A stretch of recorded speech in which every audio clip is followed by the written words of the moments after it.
Assalamualaikum students. In this video we are going to discuss about the history of classification. अभी तक हम लोगों ने क्लासिफिकेशन के बेसिक कॉन्सेप्ट को डिस्कस कर लिया है कि क्लासिफिकेशन क्या होती है और ये क्यों ज़रूरी है. Now in this video we are going to discuss about the history of classification के क्लासिफिकेशन की ओरिजिन कहाँ से हुई, ठीक है, कि किस तरह से हमने ऑर्गेनिजम्स को क्लासीफाई करना शुरू किया. आज हम हिस्ट्री पढ़ेंगे, ठीक है. तो the systems that we still use today for giving scientific names to plants and animals has many founders. क्या कह रहे हैं कि जो क्लासिफिकेशन हम आज के दौर पे क्लासीफाई कर रहे हैं ऑर्गेनिजम्स को, उसके हमारे पास मल्टीपल फाउंडर्स हैं, ठीक है. सब ने अलग अलग रिसर्च की और उसके बाद हमें पता चला कि उन्होंने हमें बताया कि हम क्लासीफाई कर सकते हैं ऑर्गेनिजम्स को उनकी सिमिलैरिटीज़ के बेस पर. तो जो हमारे पास सबसे पहला नाम देखने को मिलता है हिस्ट्री ऑफ क्लासिफिकेशन में वो है एरिस्टोटल. एरिस्टोटल कौन है? Aristotle is also known as the father of science, ठीक है. सबसे पहला नाम हमें एरिस्टोटल का देखने को मिलता है. उसके बाद हमारे पास एक और बोटेनिस्ट है, एक और साइंटिस्ट है, उसको हम बोलते हैं कैरोलस लीनियस. तो these are the two major scientist behind the concept of classification, जिन्होंने क्लासिफिकेशन का कॉन्सेप्ट दिया था, ठीक है. उसके बाद ये कह रहे हैं कि एरिस्टोटल को हम फादर ऑफ साइंस भी कहते हैं और it was Aristotle who first introduce the two की कॉन्सेप्ट ऑफ टेक्सोनॉमी.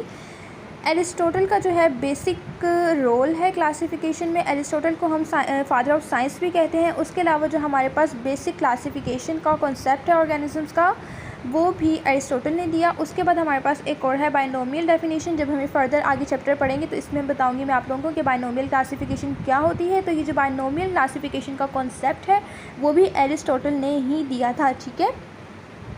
उसके बाद कह रहे हैं कि एरिस्टोटल जो था उन्होंने क्या किया. Aristotle was a Muslim scientist. तो इन्होंने क्या किया था कि जो एनिमल्स को उन्होंने डिफरेंट ग्रुप्स में क्लासीफाई किया था और उन्होंने अपनी एक बुक लिखी थी, ठीक है. एनिमल्स पे उन्होंने अपनी बुक लिखी थी जिसको हम बोलते हैं हिस्टोरिया एनिमेलियम, ठीक है. जिन एनिमल्स के अंदर ब्लड होता था उनको उन्होंने एक ग्रुप में कर दिया था और जिन ऑर्गेनिजम्स के अंदर ब्लड नहीं होता उनको उन्होंने डिफरेंट ग्रुप्स में क्लासीफाई कर दिया था. इसी तरह से एक और जो उन्होंने अपनाया था रूल वो ये था कि जो on the basis of their habitat, जो ऑर्गेनिजम्स वाटर में रहते थे उनको उन्होंने अलग तरह से अलग ग्रुप में क्लासीफाई कर दिया था और जो ऑर्गेनिजम्स लैंड में रहते थे उनको एरिस्टोटल ने अलग ग्रुप में क्लासीफाई कर दिया था, ठीक है. तो ये हमारे पास जो उनकी बुक थी, एरिस्टोटल की बेसिक बुक थी जिसमें उन्होंने एनिमल्स को डिफरेंट तरह क्लासीफाई किया था, उसमें उन्होंने किस तरह से क्लासीफाई किया था on the basis of their similarities, ठीक है. उसके बाद जो जिन साइंटिस्ट का नेम है वो हमारे पास है अबू उस्मान उमर अल जाहिज़.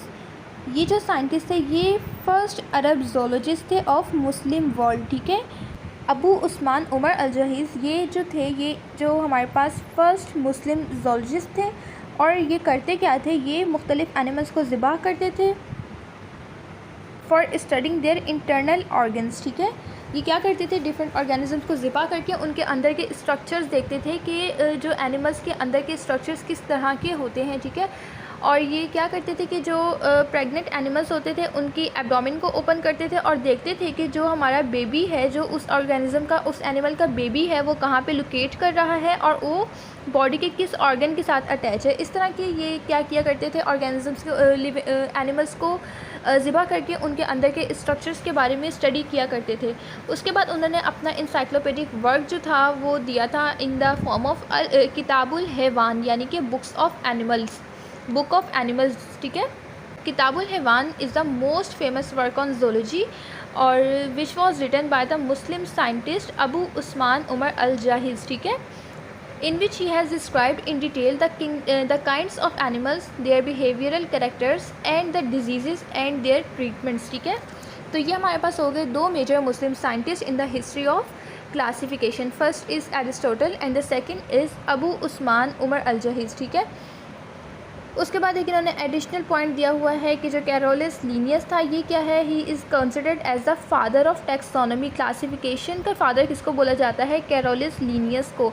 जबकि फादर ऑफ साइंस कौन है? Aristotle is known as the father of science, ठीक है.